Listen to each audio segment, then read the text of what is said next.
Welcome to part 4 of the fantasy walkthrough. So in this part we're going to go and get the pirate key. So we've just managed to get the mare key, and Mila is very grateful to us, so she's going to give the protect book. This has no reference to X and Y, by the way, nothing to do with that. It was a complete coincidence. I found out about that after I gave her this item. So first we go west to Dark Forest East, because that makes sense. And we keep going east through the map until we reach East Shore. And we've already picked up the items, but this time we're going to go on the boat to Yarr Island. So we'll go over there, and you just end up there next to the thing, and you can just go back whenever. It's just like a standard boat. Sorcerer and sorceress there, as per usual. So you take a certain route to get to the next character you got to speak to, which is called Mark Plank. And you go through this sailor who has the two variants of Meowth. Normal and Galar anyway. That was an optional trainer, so I won't show their footage. This person has a Snubble and a Honedge. And just up here is Mark Plank, who you're going to have to battle. He's not easy, as you can see. I kept losing to him a few times, but if you got the right team, he's fairly easy. So he starts with Hitmonlee. We decided to go to start with Bird, because obviously flying beats fighting. It uses high jump kick and blaze kick, so if you can avoid the high jump kick, that's obviously good because it goes and then hits itself for 50%. But I don't think it did that this time, so we just had to hope for the best. I think what we were doing is we were just raising attack and accuracy with home claws and just hoping for it to not knock us out, so then we could eventually go for pluck. And I think the idea was that we knew he was going to send out Aegis Slash, so then we made sure that it was high enough attack to do decent damage. So that's what happens. We knock out Hitmonlee and Aegis Slash is up next. So we decided not to, and for some reason we took a while to press that. Power Trip, which is now like 100 power or something. So it hits quite a lot, but it's in its defensive form, so it manages to tank it and knock out Bird. So Aegis Slash is usually probably the hardest, but you might as well struggle with Araquanid as well, depending on your team matchup. I went with the Crunch, which obviously did a lot, especially when it's not defended. And for some reason I went for Dragon Dance. I think it goes and then one hits us. Yes, it does. With Iron Head, it's pretty high attack power, especially when it's in that form. So we switched to Bat because of its bulk. And just sort of hope for the best with the super effective Astonish. Of course, then we actually managed to knock it out, and the trainer doesn't heal it. So then it switches to Araquanid, which is his last one. And we send out Hattie. I'm not sure why we do. It's weak to Bug, but I think we're trying to hit it with a Play Nice before it knocked us out, so we could get the attack down to make it easier for our other two members to do that, but we failed at doing so. Bat just uses Air Cutter. That way, if it hits us with Lunge and reduces the attack, it doesn't matter, but it instead uses Liquidation, which is pretty high hitting. So we go with that, and we just sort of heal until it doesn't use Liquidation. But unfortunately, the more Liquidation it uses, the more powerful it's going to become. So we go for one more Air Cutter, and it knocks us out. But we have two revives in our bag, so we were going to send out. We're going to send out Golbat again once we revive it, which is apparently right away. I don't know if it's Golbat or Reviving Bird, not Golbat. My mistake. It obviously knocks out Lilipad because it's weak to Bug. So this Araquanid can be really annoying if you've not got the right team members.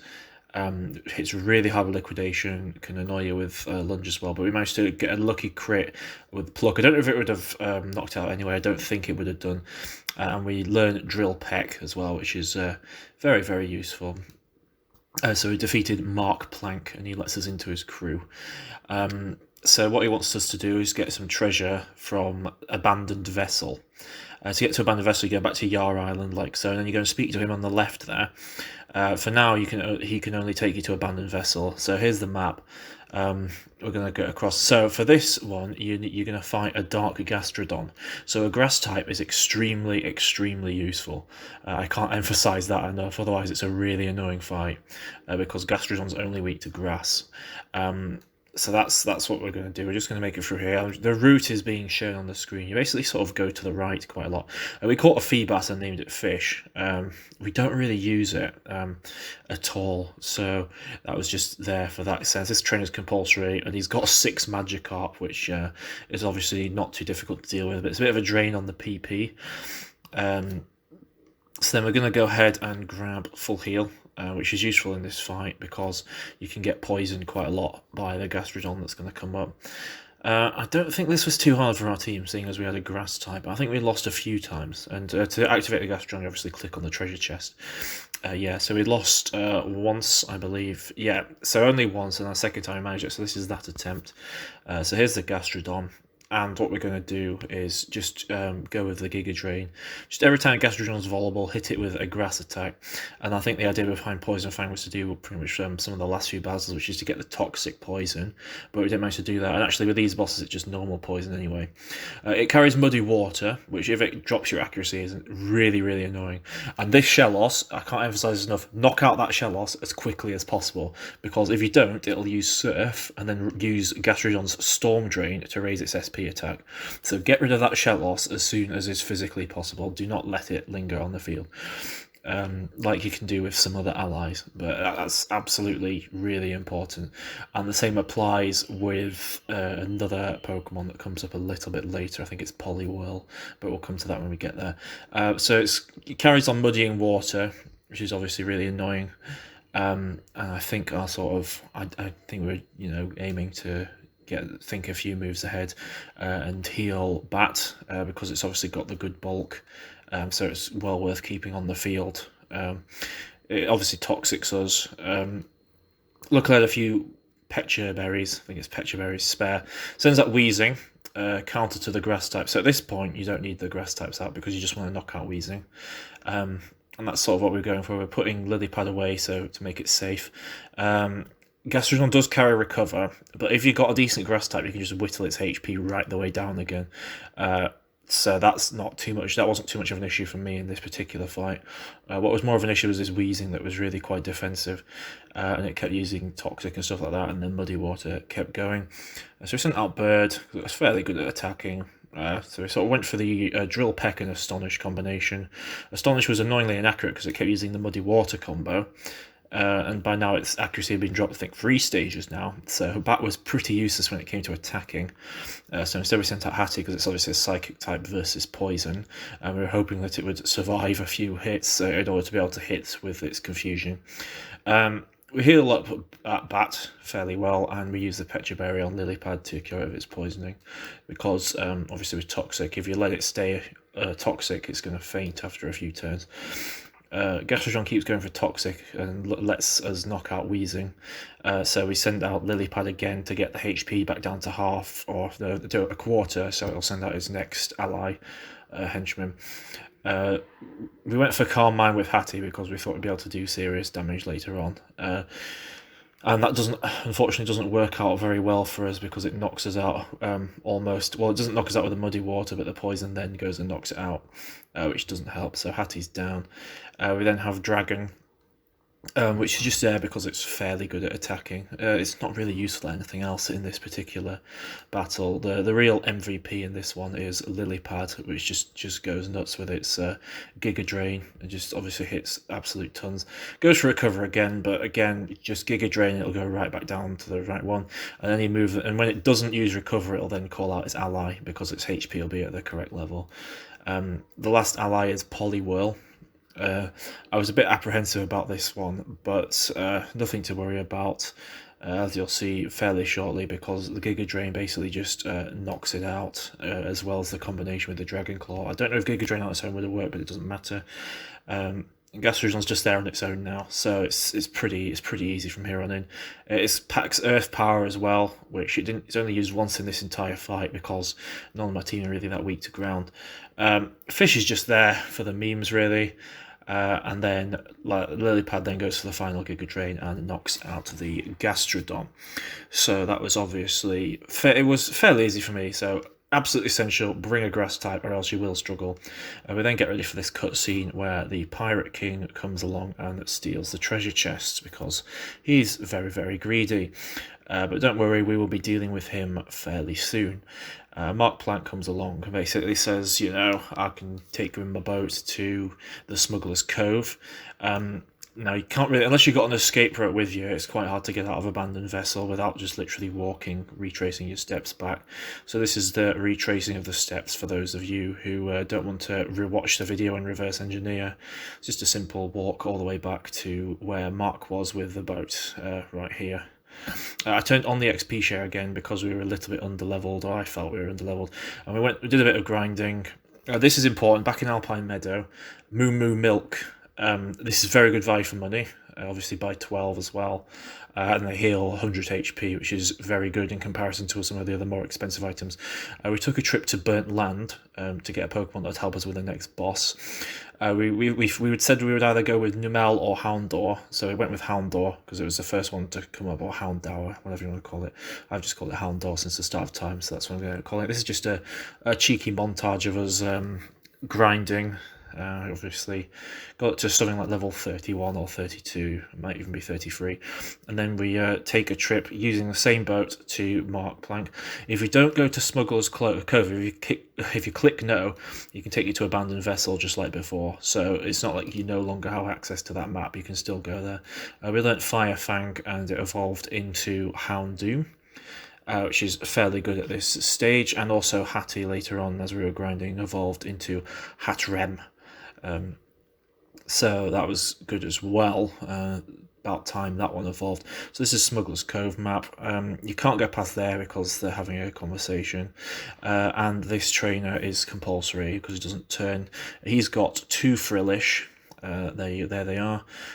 Dog took fairly good care of them. There's an ice cube there, but we can't melt it yet. And we've got a leaf stone there, which is useful if you've got, like, Nuzleaf or whoever else. Another train, I don't know if they're compulsory, but they've got 2 bar boats. Easy if you've got a grass type. We just carry on down here. It's pretty one way, but there's a quicker way after you reach some of these ice cubes. There's low sweep. If you've got a Pokemon that can use low sweep, teach it, because it's quite useful for the next boss, because 3 of his Pokemon are weak to fighting. We melted that ice cube. Can't get that one yet. Can't go through there. I think we're literally just about to carry on through the map. Here we go, just to the right. Another compulsory trainer, I believe, and this chap carries a Chatot. And I think maybe two Chatots, Chatai, whatever. Non-compulsory trainer, I think we battle her anyway. And then another non-compulsory trainer who we also battle because we want to get Houndoom's dogs level up. Because it's fairly important. There's the last bit of ice cubes. These are all new to version 2. This entire path is new to version 2, so you wouldn't have seen it before. We then finally use the water stone to evolve Lilypad into Ludicolo, because it's quite useful at the start of the next battle. And this is just where you go to get the quickest route before you defeat the Pirate King on the way to the Pirate King. So it's just down like that, and where all the ice cubes were. And it's only a few patches of grass you've got to walk through as opposed to the massive map. So here's the guy. We've lost a few times too. I say a few times, we've lost once to Ferrothorn. And we'll go through the battle right here. So it sends out Crocodile first. Is just bring out Lilypad. Doesn't matter if you use Intimidate because we're magic attackers. Bubble Beam, Earthquake. He has the berry that raises attack, but I don't think we got his HP to that stage yet, so we got quite lucky off there. Crocodile goes down like a sack of spuds. So managed to level up Ludicolo, and then sends out Stoutland. Stoutland has work up, and also if it uses Retaliate first, you're going to get knocked out. I don't think he chose to do it on this one, and also carries Intimidate as well, so that's 2 of them that carry Intimidate. Also, if you've got Physical Attacker, Baby Doll Eyes is less than helpful, and if you've got a Dragon, it's gonna end you with Play Rough. Decides not to do it to bat. Decides to use Play Rough instead of Retaliate, apart from that one time. Uses it a few more times. Retaliate hits quite a ton, as you can see. So we use our Moo Moo Milks to heal up Bat, in the hope that it uses Play Rough enough times for us to whittle its HP down with Air Cutter, which we were doing. It hits us with another Retaliate, and we'll go ahead and heal again. I would hate to do this game without items. I'm just not that good enough as a player. But if anyone else wants to do it, they're more than welcome to. Air Cutter again. And by the way, if you manage to do it, I'll be very impressed. Goes for another Play Rough. And I think we worked out at this point we can just hit it with Air Cutter and it'll get knocked out. But we were wrong with our calculations. It hits us Retaliate and we get knocked out. Next up is Bird, who we think is also quite fast and might be able to outspeed it. And we drill Peg and it goes down. So then the next one after Stoutland is Berserker. Not known for being a particular challenge, but if you haven't got a good counter to steel type, it can be a nightmare. I believe it carries both Iron Defense and Swords Dance. So if you've got a physical attacker and it uses Iron Defense, you're not going to have a good time. And if it uses Swords Dance at all, you're definitely not going to have a good time. The only advantage is it's not very fast. So you can outspeed it with quite a few things, but then he's got the hyper potion, and it's not great for that reason either. And it's relatively well defensive.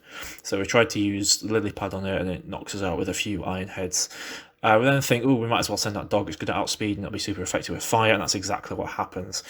So this is the point of the fight where dog comes in particularly useful because of his last Pokemon, which is Ferrothorn, 4 times weak to fire. If you use a fire type against this guy, you're going to win fairly easily. It's got Ockerberry, which reduced the damage the first time, but on subsequent times it's going to hit it for double as hard. It's going to hit really hard, well over half, even with a Pokemon 3 levels lower, like Dogwiz. It's going to keep healing. It's got Gyro Ball and Power Whip as well, which is less than health. But you've got a fire type that resists both those anyway. Iron Barbs is not helpful, and we won that one quite easily because of Dog. And we've got a few level ups as well. And we didn't want to learn Dragon Pulse because obviously the Haxorus line is more of a physical attacker line. And that's the Pirate King finally dealt with. And a little bonus, we managed to evolve Bird into Corviknight. So now it's actually really good rather than fairly good. And that is pretty decent too. We decided to teach it Steel Wing because obviously it's a stab steel type move, which is annoying because we lose Leah, but it doesn't really matter that much.